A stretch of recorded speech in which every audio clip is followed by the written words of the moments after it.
नमस्कार, स्वागत है आपका सत्यहिंदी.com पर। मैं हूं नीलू व्यास और एक बार आपके साथ फिर से जुड़ रही हूं आपके पसंदीदा कार्यक्रम आज का एजेंडा में, जहां पर मैं लेकर आती हूं आपके लिए दिन भर की 3 बड़ी खबरों का विश्लेषण। आज की हमारी पहली स्टोरी एक बार फिर से किसान आंदोलन को लेकर है, जहां पर आज केंद्र ने किसानों को एक प्रपोजल दिया है। उनकी बहुत सारी मांगों के बारे में बात की है। क्या रहा वो प्रपोजल और आज की क्या गतिविधियां रही हैं, उसके बारे में आपको बताएंगे। दूसरी खबर है, नीति आयोग के सीईओ अमिताभ कांत एक अजीब सी कंट्रोवर्सी में पड़ गए हैं, क्योंकि उन्होंने एक ऐसा बयान दिया है जिसको लेकर उनकी काफी आलोचना की है। उन्होंने कहा है कि इस देश में कुछ ज्यादा ही लोकतंत्र हो गया है। तो इसके डिटेल्स भी आपको बताऊंगी। और तीसरी खबर है, रिया चक्रवर्ती के भाई शौविक चक्रवर्ती को पिछले हफ्ते नारकोटिक्स डिपार्टमेंट की स्पेशल अदालत ने बेल तो कर दिया था, लेकिन आज एक विस्तृत फैसला आया है और कोर्ट ने क्या कुछ कहा है शौविक चक्रवर्ती के बारे में। फिलहाल उन्हें बड़ी राहत मिली है और 27A का मामला जो नारकोटिक्स एक्ट के तहत उन पर लागू होता था, कोर्ट ने उसे खारिज कर दिया है। तो इसके भी डिटेल्स आपको बताऊंगी, लेकिन शुरुआत करते हैं हमारी आज की पहली खबर से।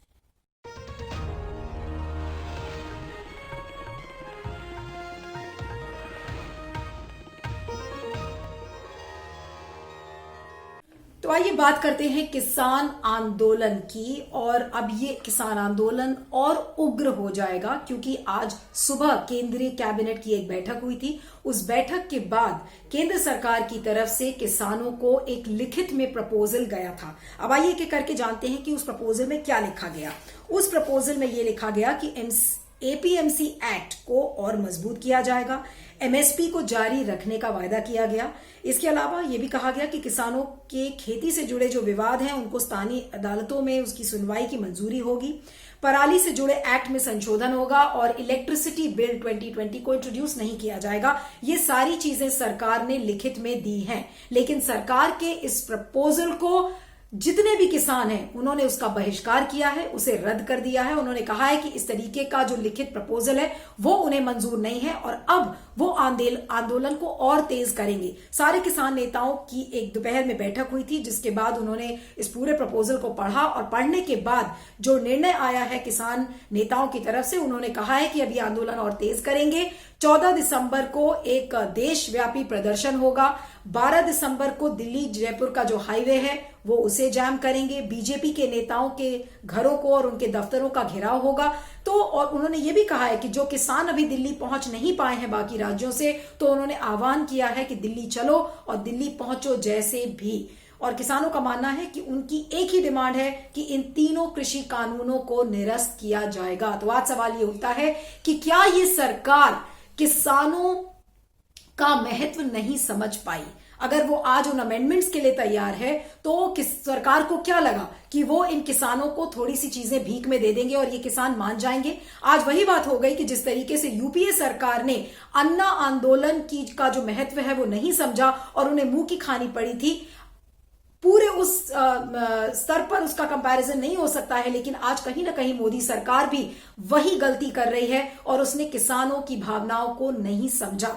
इतने प्रेशर आने पर वो बातचीत के लिए तैयार हुई और दबाव पड़ा तो उन्होंने एक रिटन प्रपोजल किसानों को दिया। लेकिन आज भी जो किसानों की मूलभूत सुविधाएं हैं, उनको क्या चाहिए, उनकी जो आर्थिक जिंदगी है, उनकी जो सामाजिक उनका जो जीवन है, वो कैसे अस्त व्यस्त हो जाएगा इन तीनों कानूनों से, आज शायद सरकार इस बात को नहीं समझ पा रही है। सरकार एक ही बात का डंका बजा रही है कि ये जो कृषि कानून है वो सही है किसानों के लिए।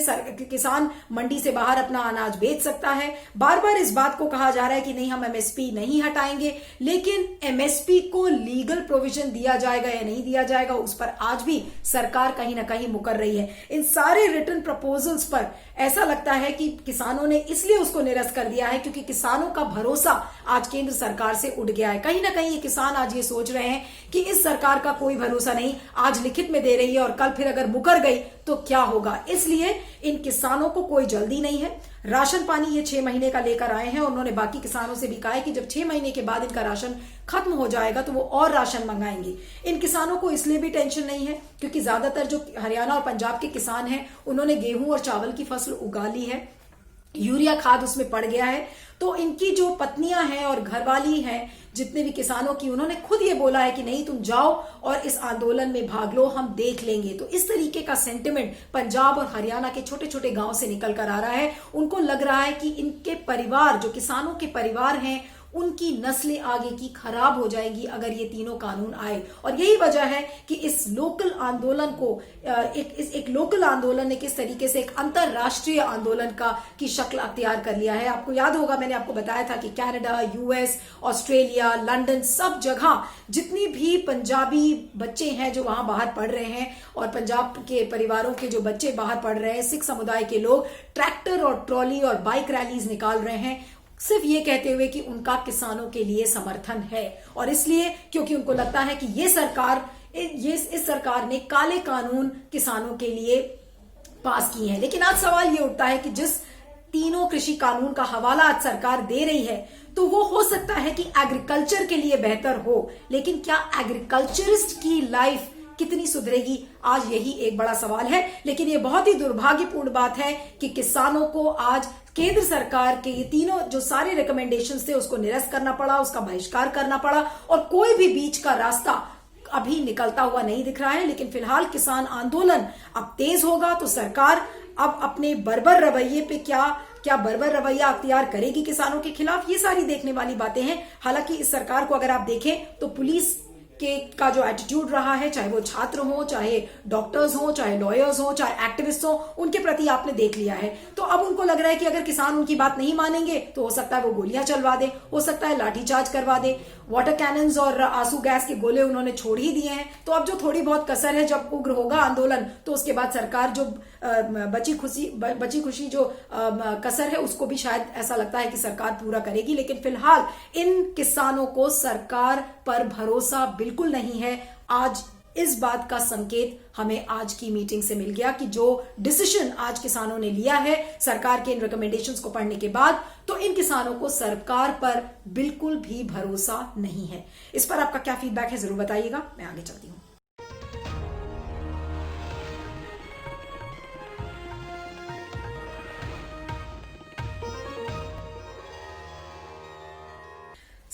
नीति आयोग के सीईओ यानी कि अमिताभ कांत इस समय आलोचना का बिंदु बन चुके हैं, क्योंकि स्वराज मैगजीन का एक ऑनलाइन इवेंट था और उस ऑनलाइन इवेंट का जो शीर्षक था वो था रोड टू आत्मनिर्भर Bharat.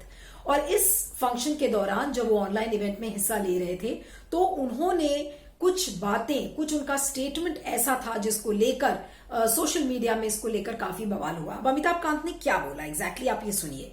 Tough reforms are very difficult in Indian context, यानी कि भारत में कड़े सुधार लाना बहुत डिफिकल्ट है, बहुत दिक्कत वाली बात है। क्योंकि उसका कारण उन्होंने क्या दिया है कि we are too much of a democracy, यानी कि हम कुछ ज्यादा ही लोकतांत्रिक हैं, यानी कि हमारे देश में कुछ ज्यादा ही लोकतंत्र है।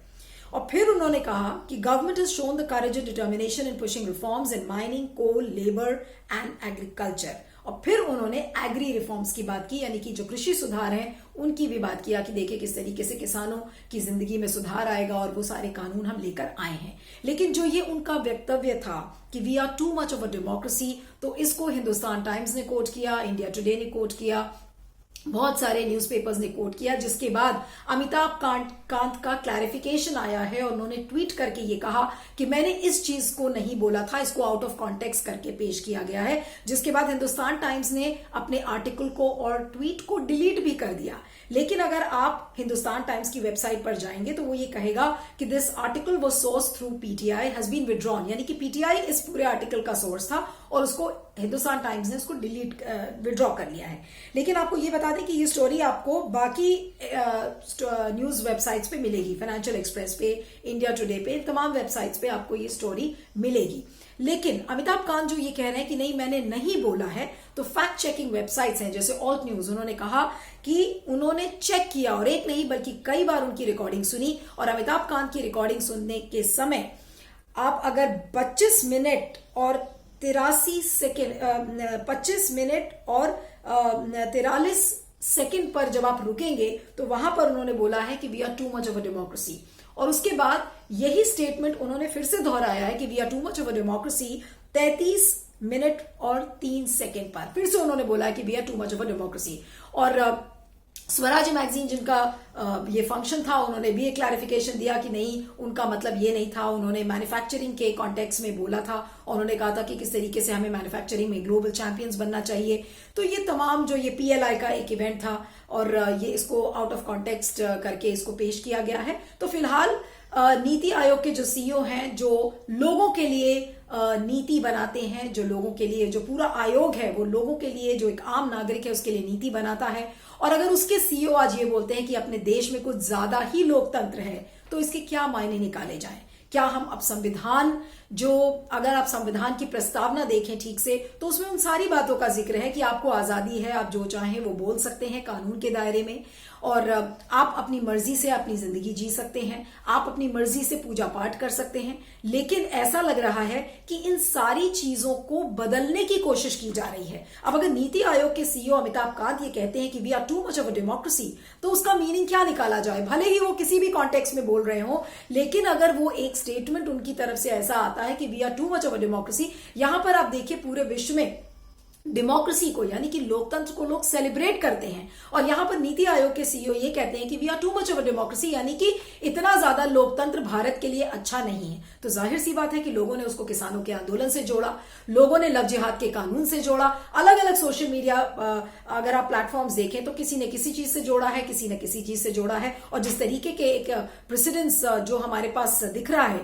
पहले शाहीन बाग का प्रोटेस्ट आया, फिर उसके बाद एनआरसी की हमने बात की, सिटीजनशिप अमेंडमेंट बिल की बात की, किसानों का प्रोटेस्ट आया, फिर उसके बाद शाहीन बाग की हमने बात की, और अब लव जिहाद की बात हो रही है कि किस तरीके से लव जिहाद जो कानून अलग अलग राज्य लेकर आ रहे हैं, तो वो भी एक मौलिक अधिकारों का हनन है।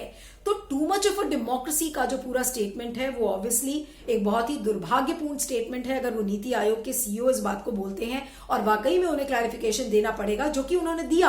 और देने के बाद ये कहा कि मेरा मतलब कोई किसी पॉलिटिकल कमेंट से नहीं था, ये वो पॉलिटिकल कमेंट के प्रिज्म से उसको ना देखा जाए। और उन्होंने मैन्युफैक्चरिंग के कॉन्टेक्स्ट में बोला था कि किस तरीके से भारत को एक ग्लोबल चैंपियन बनना चाहिए लॉजिस्टिक्स में और मैन्युफैक्चरिंग में, ताकि वो चाइना से compete कर सके। लेकिन ये जो पूरा स्टेटमेंट था we are too much of a democracy, एक नहीं बल्कि 2 बार, तो आज कहीं ना कहीं अमिताभ कांत की मंशा पर सवाल खड़े हो रहे हैं कि वो कहीं ना कहीं सरकार के नुमाइंदे बनकर और वो सरकार के स्पोक्सपर्सन बनकर वो ये बात कह रहे थे कि इतना प्रोटेस्ट, इस तरीके से जब लोग आवाज उठाते हैं और आजादी से जब बोलते हैं, तो वो बहुत अच्छा नहीं है, जिसकी वजह से हम सुधार नहीं ला पाते। और एग्जैक्टली यही अमिताभ कांत ने कहा है कि tough reforms are difficult in the Indian context because we are too much of a democracy. तो इसके क्या मायने निकाले जाएं, इस पर आप जरूर फीडबैक दीजिएगा। बहुत ही दुर्भाग्यपूर्ण कमेंट है, लेकिन ये कमेंट अमिताभ कांत ने दिया है। Is a technocrat. कोई एक्सपेक्ट नहीं करता था कि एक टेक्नोक्रेट, वो भी एक मॉडर्न थिंकिंग, एक लिबरल थिंकिंग का टेक्नोक्रेट इस तरीके की बातें करेगा कि कुछ ज्यादा ही लोकतंत्र हमारे देश में है। तो इसे आप सरकार की भाषा, सरकार का स्पोक्सपर्सन नहीं कहेंगे तो और क्या कहेंगे? इस पर आपके फीडबैक का मुझे इंतजार जरूर रहेगा। मैं आगे चलती हूं।